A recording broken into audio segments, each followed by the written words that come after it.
Welcome to When We Talk Podcast, a place where honest conversation happens. We talk about life, struggles in life, relationships, conflict in relationships. We even talk about faith. This episode is hosted by Kenneth Bonner, Reggie Smith, and Jacqueline Wells.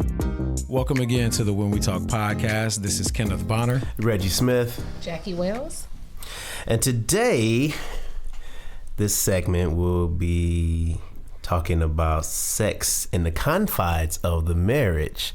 On the last segment, we talked about sex before marriage and we dove into that, came up with some very interesting points. But right now, we're about to get into sex within the confines of the marriage. So pow, boom, here we go. So one of the misconstrues is that, how people say that Christians in this whole big question about sex. It has become like taboo to talk about sex in the church or sex within the Christian marriage. But I'm going to kick it off going from Hebrews 13:4 when it says, marriage is honorable among all and the bed is undefiled, but fornicators and adulterers God will judge. Another version says marriage is honorable in every respect, and in particular, sex within marriage is pure. Gonna say this again. Sex within marriage is pure, but God will indeed punish fornicators and adulterers. So I'm gonna kick off with the first question. Let's discuss or give the definition of what it means to be undefiled. Okay, so undefiled by meaning is basically something that's pure, that's wholesome, and without blemish. So if we're thinking it from a context of a married couple, I believe that as long as it's pure, it's a conversation between you and your husband, and it's within the context of what you guys agree to. I don't think that there should be any limitations. Okay, so you're basically saying sex is boundaries between a husband and a wife, whatever you all set as your boundaries or your limits or whatever your expectations are in the bedroom. Correct. Is considered purity. I believe so. I would have to agree with you. I don't even have a comment behind that. I totally agree. I think as long as both partners consent to it and everyone is on the same page, that's between you and God and in the four walls of that bedroom or whatever you decide to partake in your activities at. Okay, so from the aspect of defiled, let's talk about it being defiled.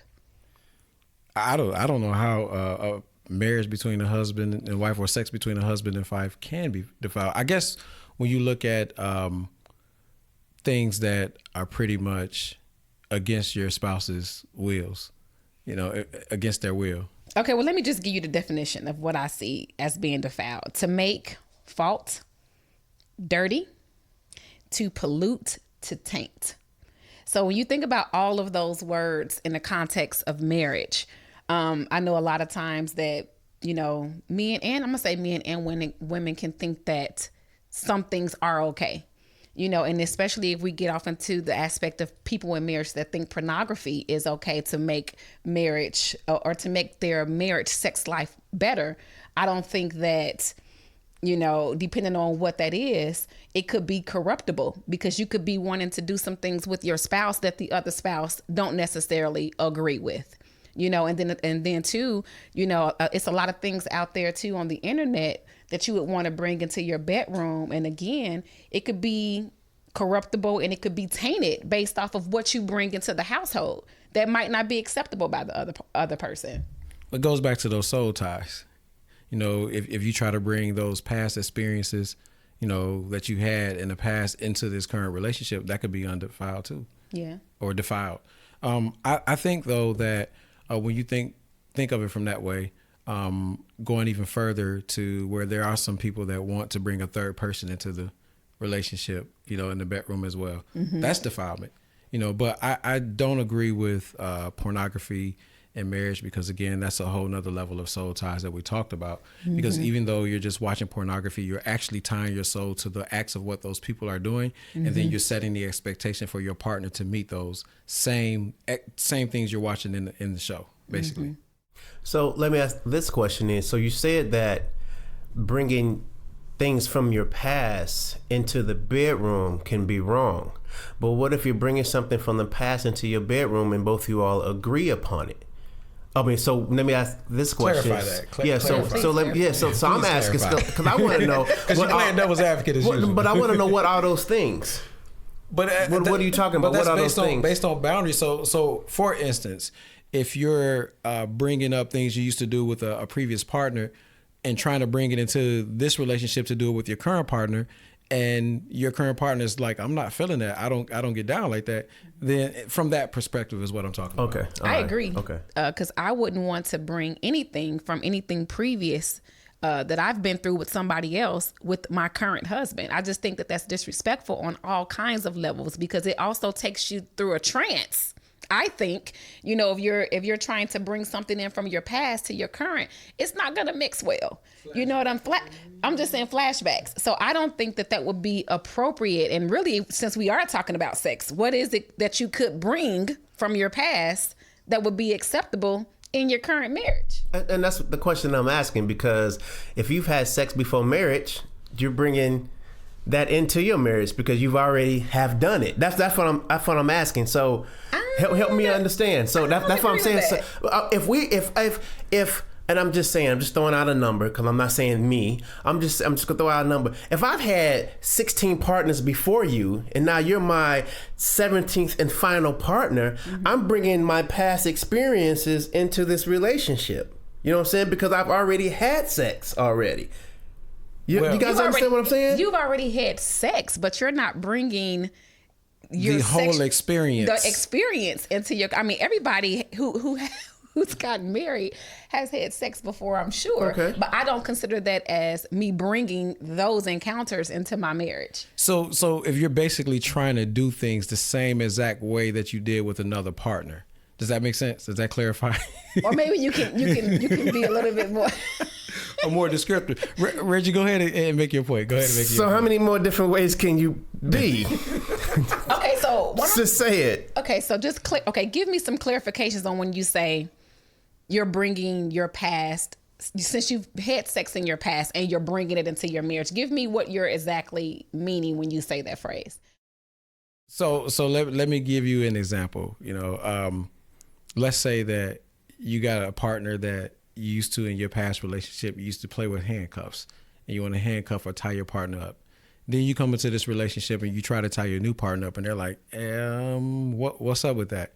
And you're like, well, where did you get this idea from? And you talking about, I've tried it before. I've experienced it before. Now you're trying to get this person to do it. Is that not pulling something from your past? It may not be as detailed, but what do you think? Is that not, I mean, you look at like, I don't know. If that person agrees to that, is that wrong? But what if they don't? Okay, then if they don't, then now you guys are not in harmony. You guys are not, both you guys are not consenting to that. Well, that's what we're talking about. Okay. Well, let me just say this then. I think that if you're not mentioning the things that you did in your past with other people, and if it's something that you want to do and explore with your current spouse, then that's the conversation that you have based on, okay, why don't we try some different things? Okay. I don't think that you should bring in, tying yourself to things that you've done in your past. That, you know what, babe, we tried this, in my life. In my past life, I think it'd be great for us today. No, I think that you have to approach that conversation very different, because again, you don't know what your spouse might agree to or might not agree to. But again, you don't want to bring anything to negatively impact you in your current situation, because you might not end up with no sex if you start talking about somebody who you was with before. I think that you have to have that conversation, because you also don't know, there could have been some things that transpired in your previous relationship that you're just not cool with anymore. Mm-hmm. You understand what I'm saying? Okay. So I think the conversation has to be discussed on various in-depth levels, even though it might be uncomfortable, but at least I would need to know these things, so therefore I'm not bringing this up, or we don't have to have a real topic, because it may have been something that may have happened in your past that kind of might jog your memory, that just wasn't pleasant, or you just didn't enjoy, and it created a very unhealthy atmosphere. Okay, so I have another question. What about the infamous, I got a headache? Here you go. I feel like that's directed towards the women. Not necessarily. I'm just asking. I'm just asking. So what about that? Is that factual, or is it sometimes? Do you want me to take this? You can go ahead and I'm going to jump on Okay. your bandwagon. I don't. Let's be 100. Okay. Okay. So I might have said it a couple times. I might have faked a headache every now and again, or a stomach flu, it just all depends on the atmosphere or what was happening at the time with me and my husband. I don't withhold sex from my husband, but I think that at times as women we are very emotional, and I'm just gonna put this out here. Men are physical creatures. Physical touch is like one of their main things that they look for in a marriage, and so we use that as kryptonite sometimes. We use that as a weapon against our spouse to say, you know what, he ticked me off today, he ain't getting none tonight. Or we come up with these excuses, but biblically, we're not supposed to withhold ourselves from our spouse. And so from that aspect of it, women who uses I have a headache, or I'm not feeling it, opens up the door for things to happen. Well, I'm gonna say this. I don't have that issue with my wife, because it don't matter. She could have a migraine, and on her deathbed, it just don't work like that. So I haven't had to experience that my stomach hurt or whatever. Now, if she's in some very critical pain or something like that, that's a whole different issue. But I don't. But this one, she'll lay hands on her own self and get herself better so we can make it happen. Well, let me clarify. We don't have that problem in my household either. Right. However, I just think that in reality, sometimes as women, we do withhold.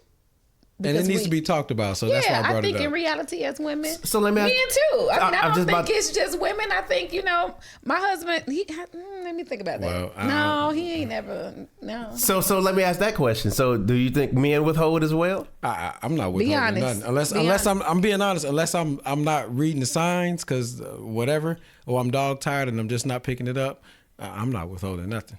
Now, y'all do know I am going to go talk to your wives after the show. And they're going to tell you the same thing. Now, if sometimes I'm saying way with Kenneth, if sometimes I might be dog tired, or I miss the signs, because sometimes as women, you guys don't give the most direct signs. You guys play this little kitty cat thing and and all that. And so we miss the sign. If I'm tired, I'm going to miss that every single time. Yeah, I need you to say, come to the light, Caroline. Come Exactly. to the light. Exactly. You know what I'm saying? But no, I don't say that I would purposely withhold. So let me read that scripture that Jackie was talking about. So this is out of 1 Corinthians 7. Now I want to deal with the things you wrote about me. Some of you say it is good for a man not to sleep with a woman, but since sexual sin is happening, each man should sleep with his own wife, and each woman should sleep with her own husband.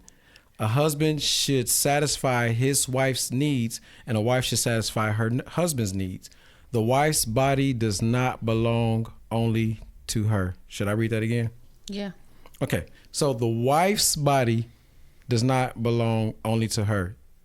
It also belongs to her husband. In the same way, the husband's body does not belong only to him. It also belongs to the wife. Do I need to read that again for the women?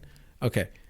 So it also belongs to her husband. In the same way, the husband's body does not belong only to him. It also belongs to the wife.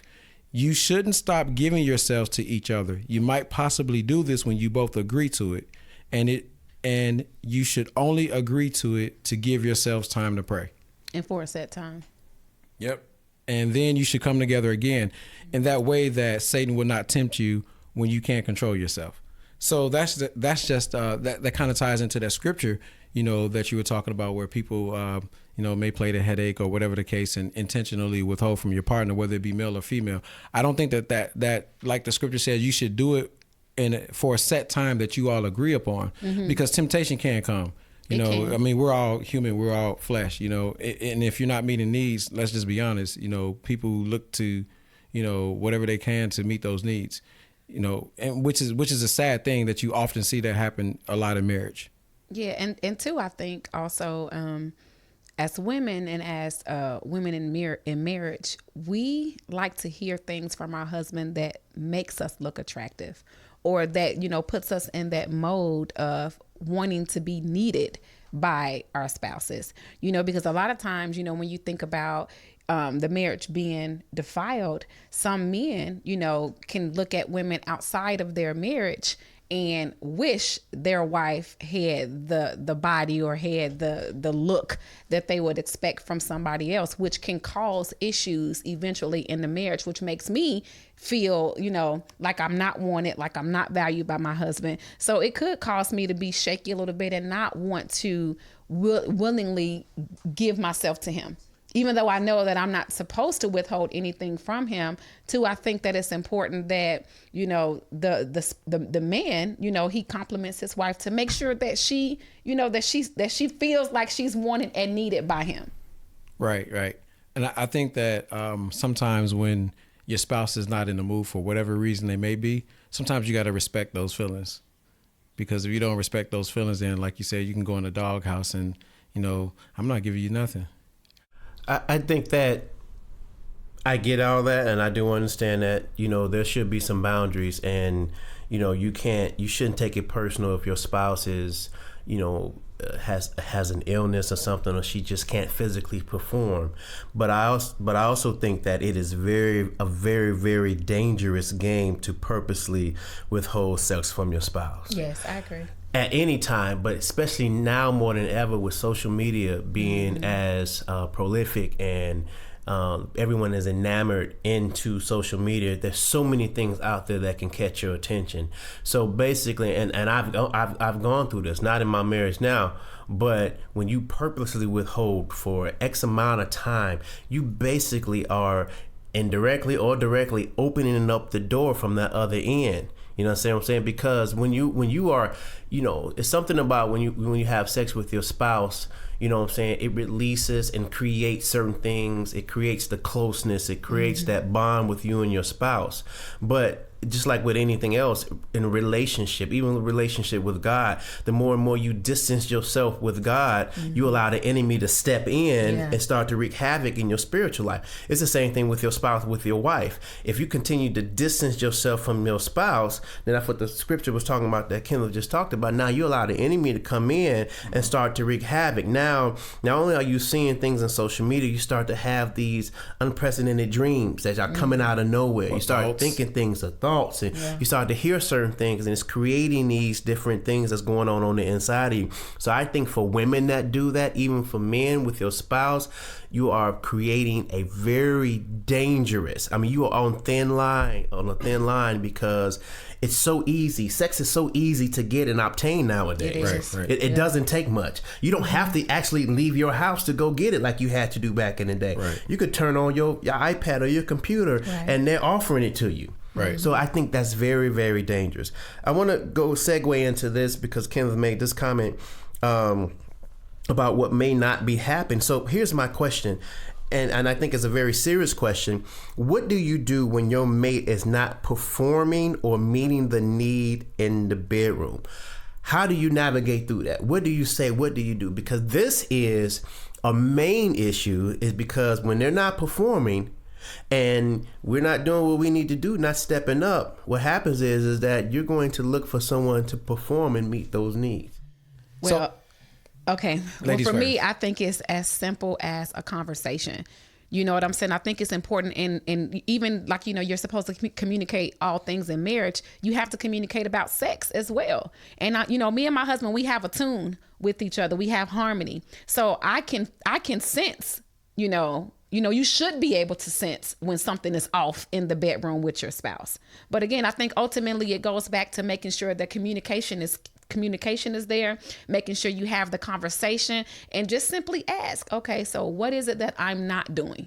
What is it, that you say that I'm not fulfilling from an aspect of me understanding what the expectation is in the bedroom with my spouse? Well, you just stole my thought, but I'm going to try to go anyway. But I agree with you that you have to have that conversation. And I think that what people don't do is have the honest conversation to say, well, hey, I have some needs that's not getting met, and if you don't have that love language, that we talked about on a previous show, then you won't pick it up. If you're not connecting sexually, then you're not going to pick it up. If there's no intimacy, you're not going to pick it up. But I do believe that you honestly have to have a conversation and be honest. Tell them that specifically what it is. And if your partner comes to you with that conversation, you have to be honest with your partner and tell them what you need. And I think that sometimes we have it in our own head that we know exactly what our spouses need, so we just do what we think they need versus honestly asking them, what is it, like you said, that's not being met? What need is not being met? What do I need to do to fulfill that need? I'm going to say this. I agree with from both points, but let's go a little bit deeper. When you have a spouse who the physical aspect of them has changed, you know what I'm saying? How do you have that conversation when the spouse has become too heavy, or the spouse or she or he has picked up too much weight, and that has now changed the performance in the bedroom or lack thereof in the bedroom? Well, I can tell you from personal experience, when me and my husband first got married, I wasn't as big as I am now, but my husband is very gentle when it comes to having conversation with me. And not that my weight is an issue for us right now, but I think ultimately it comes to the point of making sure that you know how to handle your spouse with care. Right. It's a certain way that you have to have a conversation to say, I think you can have a delicate conversation with your spouse on what you feel should change with them, as long as they're comfortable with the change. So like, for instance, my husband and I, we started working out together because we both noticed that we picked up weight, and that it not only hinders us physically, but we also want to look good too. And I want to make sure that I stay attractive for my husband and vice versa. But I just think ultimately you just have to be gentle when you have that conversation, because what you don't want to do is tell your wife you fat, or you say something derogatory to your wife to make her feel like she's not able to give you what you need. And then that opens up a lot of other doors, like, okay, is he cheating on me? Is he going to step out of the marriage? So it can open up so many more things in the marriage if you're not gentle with how you have that conversation. I agree. It's all about how you approach that conversation. But I also feel that in the beginning, if you don't create intimacy from the beginning of the relationship, if you don't create that bond that you and your wife have to be able to have honest conversation, then when it's time to have that hard talk, it's going to be more difficult for you to have that hard talk, and then offenses may come. Yeah. So you have to lay that foundation from the beginning and build up on that. And then too, like you said, it's about, how you say what you need to say to your spouse. My wife is the same way. This workout thing, she won't even let me get to the point to where, I'm gaining weight or eating wrong. If she catch me eating wrong, then it's a 5 a.m. workout, and I got to run. So it's just something that, like, instead of having that conversation and saying something evil or nitpicky, work out together. Don't criticize them. Just say, hey, you know what? I think I want to start getting workout. Hey, I think I want to change the way I'm eating. You want to join me? If your partner is that sensitive to where you can't have that conversation, then you got to try some alternative ideas or alternative routes to try to, help them out in those areas. So let me say this then. Women need to stop asking their husbands, am I fat?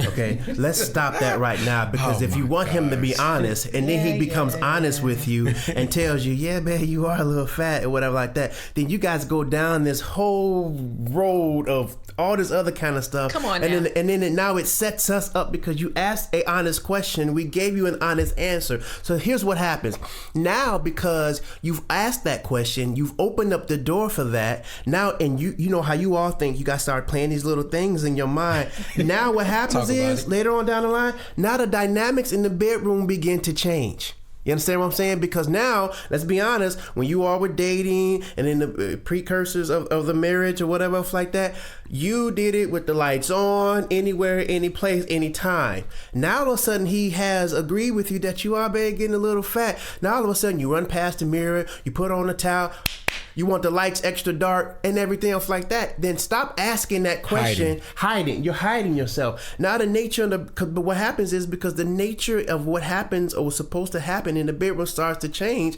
and instead of you all looking at yourself, the first thing that you all say is that it's our fault. No, or you need to accept me for who I am. Sorry, you don't accept yourself for who you are. So you want to force me to do that. And then if we don't line up with your thought process in that, now we have issues. So what I'm saying is that, though, like our grandmothers and great grandmothers used to say, whatever you did to get that man, you need to keep doing it. I agree, but I wouldn't say that. Yes, you are getting a little fat. Don't ask the question. But hold on. Fluffy wait a is minute. even worse.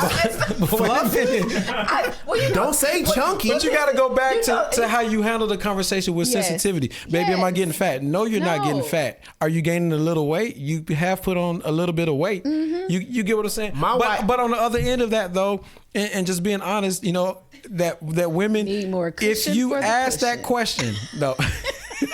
But look, if you ask that question, you have to be ready for a real answer. You because do. you have to understand that me as your spouse, I'm coming from a place of love. I'm not coming from a critical place Yeah. to try to demean you or belittle you. Yeah. I'm coming from a place of love so that you'll know exactly what you need to hear from me. I mean, what's your intent in asking me if you don't expect an answer? Which is what he's basically saying. So I get it from both perspectives. Yeah. My wife is not going to roll like that. If she comes and asks me, babe, do you think I'm fat? And if I turn around and say, not fat, but a little chunky, she'd be like, I didn't ask you if I was But listen chunky. to the words you saying, bro. She's gonna be like, I asked you if I was fat. That's not the question that I asked you. Chunky. So now, Chunky, fluffy, okay, fat. fluffy Come or on whatever. now. Okay. Answer the question. My wife would be like, answer the question. You know what I'm saying? So I don't think that you can just ask another question or throw something else in there. So what do you say? You say You are beautiful just the way you are, honey. You say love that, you. but here's the other thing. Do you say fat? What fat do you mean? PHAT? Pretty hot and tempting? I like that. I like that. So I'm just saying, baby, you fine. You know, what do you mean? Are you fat? Really? I just think ultimately too, like even, you know, from what you're saying, we know when we lose sight of our physical attraction. You know what I'm saying? And as a woman, you know, we do like to look good for our mate. And I think that that's important too, that we don't lose it. You know what I'm saying? Because you don't want to lose yourself in a marriage and then lose your husband to somebody else. If you're, you know, if it's the physical attraction, of course, for one, but you don't want to lose yourself in that process. So I'm gonna ask this question. I'm sorry. Listen, so you all just playing devil's advocate like Reggie. So what if you all haven't picked up any weight and then you turn around and say, baby, am I fat? Why are you really asking me that question? I think that's just women, period. But I'm just saying though, why do you ask the question knowing you haven't changed?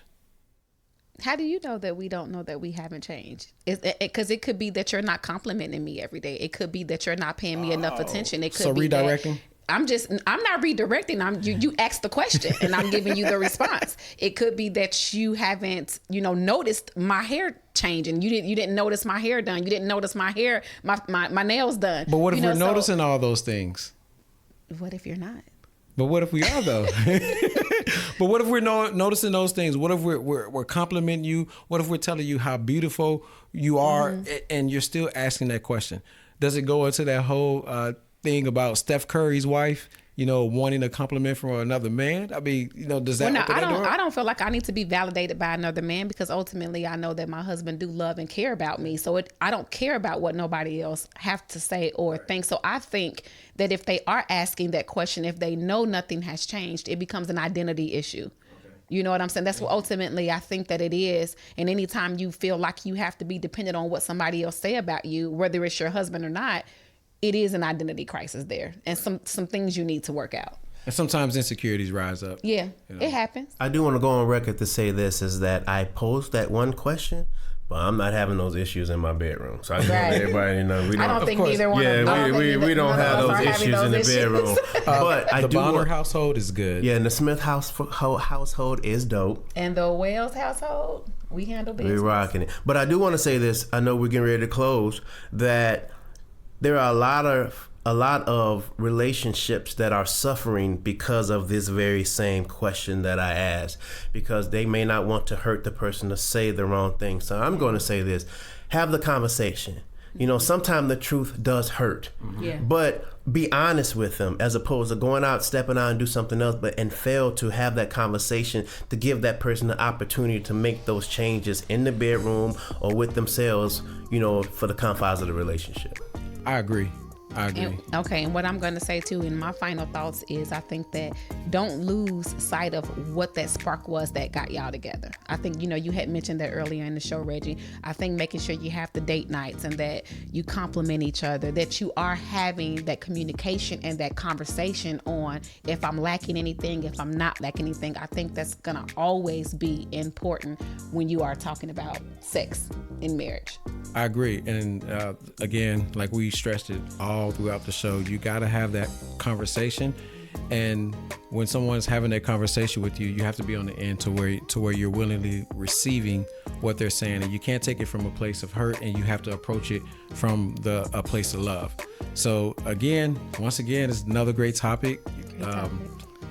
Thanks again for listening. Until next time, keep your head up. Keep God first. And keep it moving.